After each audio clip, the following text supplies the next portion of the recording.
झारखंड की सियासत शुरू से ही आदिवासियों पर केंद्रित रही है। राज्य के 81 विधानसभा सीटों में से 28 सीटें जनजातियों के लिए आरक्षित है। आदिवासी वोटरों का झुकाव किसी भी दल के लिए सत्ता तक पहुंचने की चाबी मानी जाती है। ऐसे में पहले बीजेपी का आदिवासी सम्मेलन और अब हेमंत सोरेन सरकार का जनजातीय महोत्सव को इसी से जोड़कर देखा जा रहा है। 2019 के विधानसभा चुनाव में भाजपा के हाथ से सत्ता फिसलने की सबसे बड़ी वजह आदिवासी सुरक्षित सीटों पर पार्टी का बेहद खराब प्रदर्शन रहा। 28 में से सिर्फ 2 जनजातीय सीटों पर ही बीजेपी सिमट कर रह गई। ऐसी जमीनी हकीकत को भांपते हुए भाजपा ने जनजातीय समुदाय को एक बार फिर से अपने पक्ष में गोल बंद करने की कवायद तेज कर दी है। 5 जून को भाजपा ने रांची के मोराबादी मैदान में आदिवासियों का एक बड़ा सम्मेलन किया था। सम्मेलन में पार्टी के राष्ट्रीय अध्यक्ष जेपी नड्डा ने भी शिरकत की थी। सालों भर हर दल अपने अपने हिसाब से समाज के अलग अलग वर्ग के लोगों को काम करके, उनकी सेवा करके या कुछ अपने जात के नाम पर, कुछ नारा के नाम पर, जैसे वो उनको लुभाया जा सके लुभाता ही है। ये कोई छिपी हुई बात नहीं है। बीजेपी की इस कवायद से घबराई सत्ताधारी दल झारखंड मुक्ति मोर्चा अब राज्य में 2 दिवसीय जनजातीय महोत्सव आयोजन करने जा रही है, जिसे भाजपा के राजनीतिक काट के तौर पर देखा जा रहा है।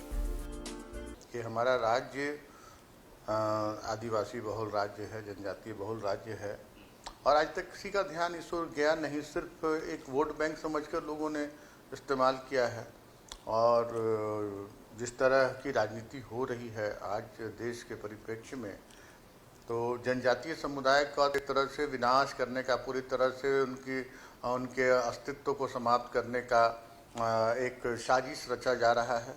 तो हमारे माननीय मुख्यमंत्री जी का एक बहुत बड़ा सार्थक प्रयास है कि हमारे जो यहाँ के जनजातीय समुदाय की जो सभ्यता है, संस्कृति है, उसको जीवंत रखा जाए।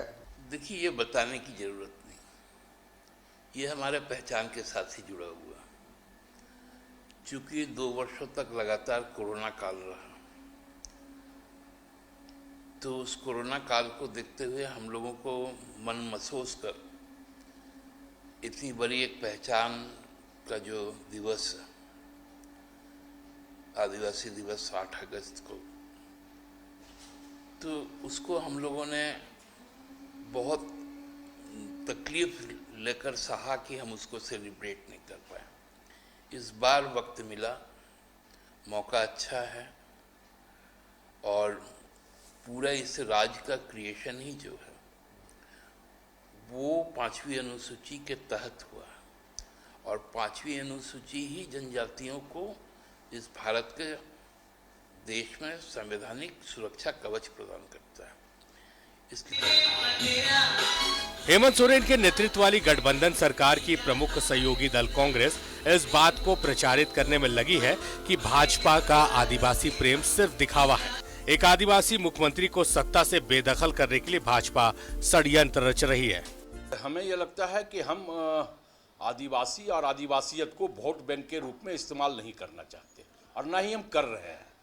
आदिवासी और आदिवासियत को वोट बैंक के रूप में इस्तेमाल इस राज्य में भारतीय जनता पार्टी ने किया है। पता होगा इस राज्य की जनता को कि कैसे आदिवासी और आदिवासियत को भारतीय जनता पार्टी ने अपने शासनकाल में ठगने का, छलने का काम किया। जो उनके अस्तित्व की लड़ाई थी, जो उनका अस्तित्व का संघर्ष था, सीएनटी और एसपीटी एक्ट, उसमें भी भाजपा के लोगों ने संशोधन करने का काम किया है।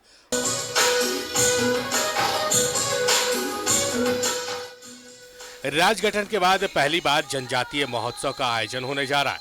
कार्यक्रम में झारखंड के अलावा दूसरे राज्यों के भी प्रतिनिधि हिस्सा लेंगे। 9 और 10 अगस्त को रांची के मोराबादी मैदान में देश भर के जनजातीय कलाकार जुटेंगे।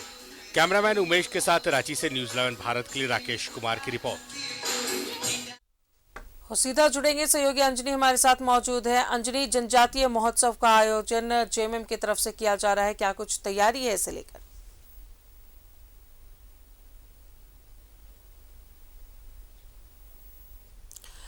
तो आदिवासी जनजातीय महोत्सव का आयोजन रांची के मोराबादी मैदान में जनजातीय महोत्सव। जी अंजनी बोले। देखिए, रांची में 9 और 10 अगस्त को जनजातीय महोत्सव का आयोजन होने जा रहा है। इसको लेकर व्यापक तैयारी जो है राजधानी में चल रही है और इसमें आप देखेंगे कई राज्यों से जो जनप्रतिनिधि हैं और जो ट्राइबल जो कल्चर से जुड़े जो कलाकार हैं वो पहुंचेंगे, कई शिक्षाविद उनमें जुड़ेंगे और यहाँ तक कि विदेश से भी कई जो ट्राइबल शिक्षाविद हैं वो भी इसमें हिस्सा लेंगे। तो कहीं ना कहीं ये जरूर कहा जा सकता है कि जब पूरे विश्व में ट्राइबल डे मनाया जाता है, विश्व आदिवासी दिवस मनाया जाता है, तो वैसे समय में राजधानी रांची में भी एक बड़ा आयोजन करने के पीछे मुख्य मकसद देखा जाए तो जनजातियों का जो कल्चर है, जनजातियों को कैसे एकजुट किया जाए, क्योंकि इनके राजधानी झारखंड में देखेंगे 32 जनजाति निवास करते हैं और हर जनजाति का अपना एक अलग कल्चर है, उसकी अपनी एक अलग संस्कृति है, उनका अपना रहन सहन है। तो तमाम चीज़ों को एक प्लेटफॉर्म पर लाना और बताना एक बड़ी पहल है, क्योंकि इसके पहले देखेंगे इसके पहले छत्तीसगढ़ में भी इस तरह का आयोजन हुआ था, तो राजधानी में भी हो रहा। देखिए, झारखंड एक ट्राइबल स्टेट है राजधानी, और झारखंड में देखेंगे झारखंड विधानसभा में 81 विधानसभा सीट है, जिसमें 28 जो सीट है वो ट्राइबल सीट रिजर्व है। तो यही वजह है कि तमाम जो पॉलिटिकल पार्टी झारखंड में है जो चुनाव लड़ती है और सत्ता में रही है, कई अभी सत्ता से बाहर विपक्ष में है, तो तमाम लोगों की पैनी नज़र जो है वो ट्राइबल सीट पे होती है, क्योंकि आप समझिए 81 में 28 सीट बहुत महत्वपूर्ण होता है और जो सबसे ज़्यादा सीट जीतता है ट्राइबल सीट उसके लिए काफ़ी फेवरेबल होता है। और यही वजह है कि आप देखेंगे पिछला विधानसभा में Bharatiya Janata party tribal seat loose की थी और इसमें झारखंड मुक्ति मोर्चा को मिला, कांग्रेस को मिला। तो जाहिर सी बात है कि आप बिना आदिवासियों को मतलब सत्ता में लाते हुए या उनकी बातों को मतलब साइड नहीं कर सकते हैं। उनकी क्या समस्याएं हैं, उनको कैसे हम आगे प्रमोट करें, तो ये यही वजह कि तमाम पॉलिटिकल पार्टी इन चीज़ों पे विशेष तौर से ध्यान देती है। और यही वजह है कि हम कह सकते हैं कि अभी जो रांची में जनजातीय महोत्सव होने जा रहा है तो एक बड़ा आयोजन है, पूरे राज्य में रहने वाले जो जनजाति हैं उनकी एक भागीदारी होगी, उनका जो सांस्कृतिक कार्यक्रम है वो तमाम लोग देखेंगे। तो हम जरूर कह सकते हैं कि ट्राइबल को आप जब तक प्रमोट नहीं करेंगे, ट्राइबल की समस्याओं का समाधान नहीं करेंगे, तब तक पूरे राज्य का कल्याण नहीं हो सकता। लेकिन सत्ता में जो पॉलिटिकल पार्टी रहता है या अब तक जो रहा है, तो तमाम लोगों की पहली प्राथमिकता भी होती है। और यही वजह है आप देखेंगे कि मुख्यमंत्री हेमंत सोरेन ट्राइबल के कल्याण के लिए या जो ट्राइबलों की जो समस्याएं हैं उसको लेकर काफ़ी संजीदा रहती है। और यही वजह है कि अन्य भी जो पॉलिटिकल पार्टी है इन चीज़ों को लेकर वो मुखर होते हैं। और यही वजह है कि आप देखेंगे कि अभी पूरे भारत में भारत का पहला जो राष्ट्रपति बनी है द्रौपदी मुर्मू, वो भी ये ट्राइबल महिला है और संथाली महिला है। तो इसके मार्फत भी एक मैसेज देने का प्रयास किया गया है कि हम आदिवासियों के हितैषी हैं, आदिवासियों को भी आगे जो है सर्वोच्च पद पे आने का अधिकार है। तो यही हम पूरे भारत की राजनीति आप देखते हैं तो कहीं ना कहीं जो जनजातीय जो सीट है या जनजातियों से जुड़ी जो समस्याएं हैं उसका समाधान करने के लिए तमाम पॉलिटिकल पार्टी जो है आगे रहती है। और हम देखेंगे कि 9 और 10 तारीख को रांची में जो जनजातीय महोत्सव होने जा रहा है वो भी एक अलग रंग रूप दिखाई देगा।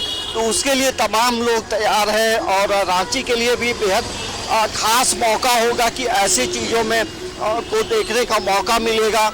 और झारखंड के लोग तो रहेंगे ही, छत्तीसगढ़ के रहेंगे, मिजोरम के रहेंगे, तो कई राज्यों से लोग रहेंगे। तो हम ये जरूर कह सकते हैं कि जो ट्राइबल जो कॉन्सेप्ट है, जो ट्राइबल की जो जनजातियों की जो संस्कृति है, जनजातियों की जो भाषा है, तो उसको मुख्य तौर से फोकस करते हुए तमाम पॉलिटिकल पार्टी काम करती है और आगे भी करते रहेगी। और यही वजह है कि झारखंड एक ट्राइबल स्टेट है। ट्राइबल के कल्याण के लिए हर सरकार बात करती है, काम करती है, भले कोई कम करता है, कोई ज़्यादा करता है, लेकिन ये हम जरूर कह सकते हैं कि जनजातियों का आपको कल्याण करना होगा, उनकी समस्याओं का समाधान करना होगा, उनकी संस्कृति को बचाना होगा, उनकी भाषा को बचाना होगा, और कैसे आगे भाषा का विकास हो, कैसे जनजाति आगे बढ़े, इसको लेकर तमाम राजनीतिक दल जो है कहीं ना कहीं काम करते हैं। राजदा, चलिए, बहुत बहुत शुक्रिया अंजनी आपका तमाम जानकारियों के लिए। तो पहली बार ये कार्यक्रम का आयोजन किया गया है, जनजातीय महोत्सव, और जाहिर तौर पर आदिवासियों में भी इसे लेकर खुशी का माहौल है। 9 और 10 अगस्त को मोरहाबादी मैदान में इस कार्यक्रम का आयोजन किया जा रहा है।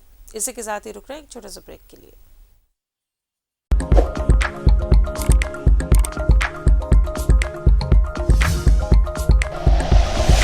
Like and share videos, subscribe करें हमारा चैनल और प्रेस करें बेल आइकॉन। न्यूज़ 11 भारत, सच है तो दिखेगा।